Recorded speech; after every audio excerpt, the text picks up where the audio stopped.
یہ جملے سن کر تڑپ جائیے۔ وہ شخص کہتا ہے کہ اچھا پانی پی لینا، خود بھی پینا، لے بھی جانا، اونٹوں کو بھی پلا دینا، لیکن ایک شرط ہے، ایک شرط ہے، وہ شرط تم مان لو، کنواں سارا تمہارا ہے، خود بھی پیو، لے بھی جاؤ، سب کو پلاؤ گے۔ وہ شخص کہتا ہے بھائی تو عجیب شخص ہے، میں پریشان حال مسافر ہوں، مجھ سے تو کیا شرط رکھے گا، میں تیری کیا شرط پوری کر سکتا ہوں، میرا علاقہ نہیں ہے، میں تو دور سے سفر کر کے یہاں پانی پینے کے لیے آیا ہوں اور میں نے ابھی واپس چلے جانا ہے۔ وہ کہتا ہے بھائی شرط ہے،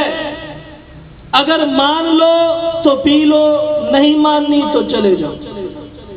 صاف بات۔ وہ شخص سوچتا ہے کہ پیاس لگی ہے کہ چلو کوئی نہیں، جو کہتا ہے مان لو، اور دل میں کیا سوچتا ہے کہ شرط یہ ہوگی، یہ مجھے پانی پلائے گا تو ساتھ مطالبہ کر دے گا ایک اونٹ مجھے دے دوں، میں دے دوں۔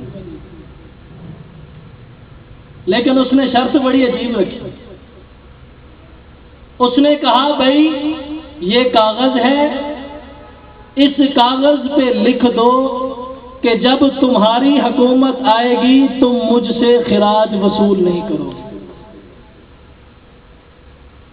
اس کاغذ پہ لکھ دو کہ جب تمہاری حکومت آئے گی تم مجھ سے خراج وصول نہیں کرو گے، تم مجھ سے پیسے وصول نہیں کرو گے۔ اس پریشان حال مسافر کی آنکھوں سے آنسو جاری ہوتے ہیں اور وہ رو کر کے کہتا ہے کہ میاں ایک تو پانی نہیں دیتے، اوپر سے میری شرافت کا مذاق اڑاتے ہو، میں پریشان حال مسافر تم سے پانی کی بھیک مانگ رہا ہوں اور تم مجھے یہ کہتے ہو کہ جب میری حکومت آئے گی تم مجھ سے خراج وصول نہیں کرو گے۔ میرا حکومت سے کیا واسطہ، میں تو اونٹ چراتا ہوں اور وہ بھی کسی کے۔ بہرحال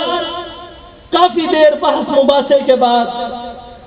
وہ کہتا ہے کہ چلو یار لکھ دو، پانی تو ملتا ہے، نہ میری حکومت آنی ہے اور نہ یہ اخراج معاف ہونا ہے۔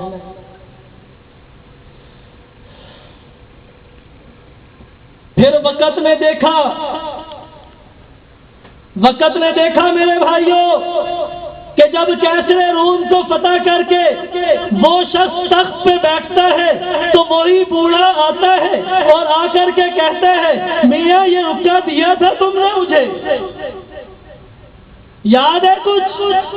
یہ تم نے مجھے رکا دیا تھا اور اس رکے پہ لکھا تھا کہ جب تمہاری حکومت آئے گی تم مجھ سے خراج وصول نہیں کرو گے۔